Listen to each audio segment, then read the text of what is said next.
So many of my patients come and ask me, what is the best diet for weight loss? Is it the keto diet or the paleo diet or the intermittent fasting or the low-fat diet? And the list keeps going on. Unfortunately, when it comes to nutrition for weight loss, the information can be pretty overwhelming and sometimes can be confusing as well. For example, some of my patients will start with one diet for a few months and then they'll switch to another diet thinking they're doing something wrong. So what actually works based on evidence? So that's what we're going to break it down today. I'm Dr. Sri. I'm a board certified in family medicine, sports medicine, and integrative medicine. My goal of this video is to cut through that noise and give you the core principles that will lead to sustainable weight loss. In order to do that, I'm going to share a key nutrition segment from my 21-minute masterclass video on evidence-based weight loss. Afterwards, I'll be back to give a simple, actionable tip that you can start using today.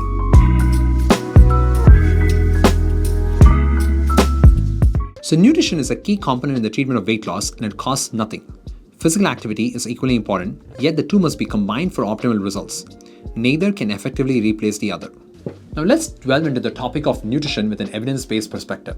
So is one particular nutritional approach superior to others? For instance, is time-restricted feeding more effective than continuous feeding? Or is the keto diet better than the Atkins diet or the low-carb diet or the Mediterranean diets? So studies have shown that when it comes to macronutrient composition, no nutritional approach significantly outshines the others. It is important to note that diets high in ultra-processed foods are going to be detrimental to health. Most dietary approaches emphasize the importance of adopting healthy lifestyle changes. For example, the Atkins diet encourages increased fiber intake and reduced consumption of processed foods, a principle that is similarly evident in the keto diet and the Mediterranean diet as well. Let's consider low-fat diet. So when we think about low-fat diet, the fat composition is going to be less than 15%. The problem with this diet for most people is that this will lead to more consumption of ultra-processed carbohydrates and thereby lead to weight gain. However, if one follows the low-fat diet in a proper way, where they increase the consumption of dietary carbohydrates that are rich in fiber, then in that scenario, the low-fat diet will also work really well when it comes to treating obesity. So when you think about keto diet, it restricts carbohydrates and increases fat consumption, leading to weight loss by altering the macronutrient distribution in one's diet. But think about it. When you restrict carbohydrate, you have fewer options, and thereby it's easier to facilitate a calorie deficit. The Atkins diet also emphasizes macronutrient restriction and thereby helping to lose weight. I'm particularly supportive of the Mediterranean diet, which focuses on healthy fats such as those from olive oil, nuts, and omega-3s found in fatty fish, along with a high intake of fiber-rich foods. It represents more of an eating lifestyle than a strict diet, promoting weight loss and overall health. So time-restricted feeding, where one might fast for 16 hours and then they would have an eating window for 8 hours, that also shows promise in weight loss. But there are no studies to prove that time-restricted feeding is superior to other nutritional approaches when it comes to weight loss. Ultimately, the key takeaway is that various diets and eating habits can be effective as long as they involve healthy food choices and create a calorie deficit, aiming for a reduction of at least 500 kilocalories a day to facilitate weight loss. So many people ask me, why one should diet, or basically why we should lead a lifestyle with a strict discipline. But the problem is that we are surrounded by environmental temptations at this time, which was not present many years ago. For example, many years ago, when we didn't have the option of vending machine, or we didn't have the option of Ziploc bags to carry snacks and things like that, we had a pretty standard, like a breakfast, lunch, dinner with minimal snacking. There was a lot of physical labor involved, and there was no concerns about weight gain.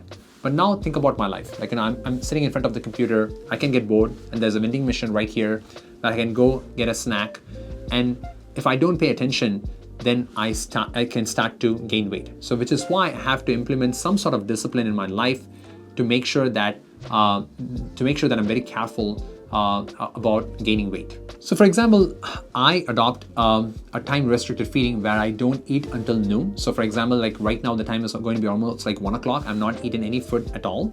And this is helpful because I'm kind of focusing on my work and have a strict rule that I would not eat at this time.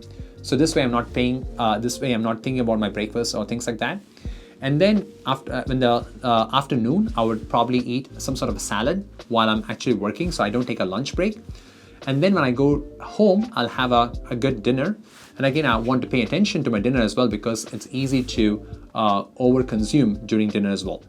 The best nutritional approach that I would want to follow is to skip the dinner. But the problem is that my work never ends before 7 p.m. sometimes, and thereby right now, this is kind of the perfect lifestyle that fits well for me and it works.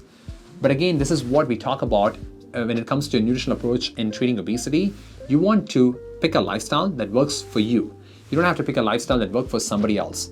If it worked for somebody else, maybe that was the perfect lifestyle, which is why that particular person was successful.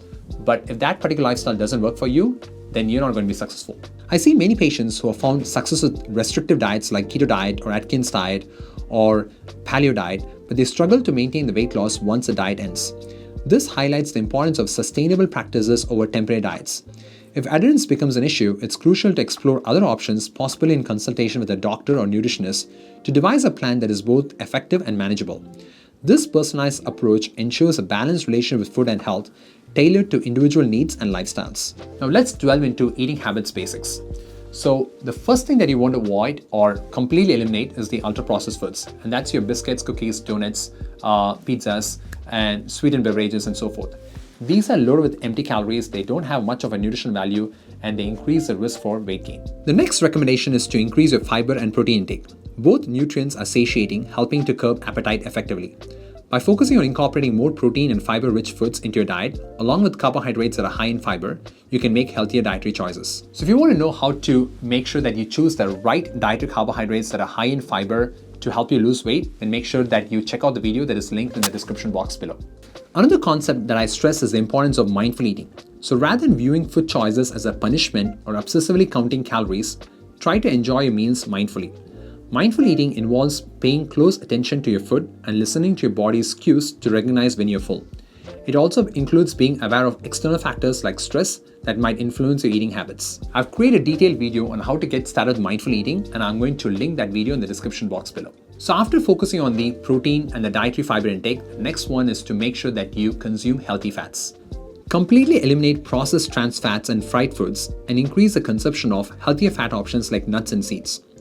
Although nuts are healthy, it's important to consume them in moderation because nuts are high in calories. I suggest opting for raw or soaked nuts over roasted or salted varieties, as the processing might alter their nutritional profile, potentially turning them into less healthy options. When it comes to fasting, I usually tell my patients to fast at least 12 hours a day. For some patients, a longer fasting option might still be very helpful. So as you can see, the foundation of long-lasting weight loss isn't just a fat diet. It's all about prioritizing whole foods, prioritizing protein, and most importantly, prioritizing habits that you actually can stick with long term. So if I can give you one simple actionable tip today, what I would recommend would be, instead of focusing on restricting foods, focus on adding more nutrient-dense whole foods into your diet. And that mindset alone can be a positive game changer. So if you want to understand the complete picture, where I also talk about exercise strategies, medical weight loss options, and things like that, make sure that you watch out the full video, the 20-minute masterclass video on evidence-based weight loss. If you are someone who are going to start with weight loss journey and then struggling to decide which one should you focus your energy on right away, is it your diet or is it the exercise? I've answered that surprising question in this video here. If you really found this video helpful, please make sure that you hit the like button so this video can reach more people. This will really help out my channel. If you have any questions, please post in the comment box below, and I'll see you in the next video. Until then, goodbye.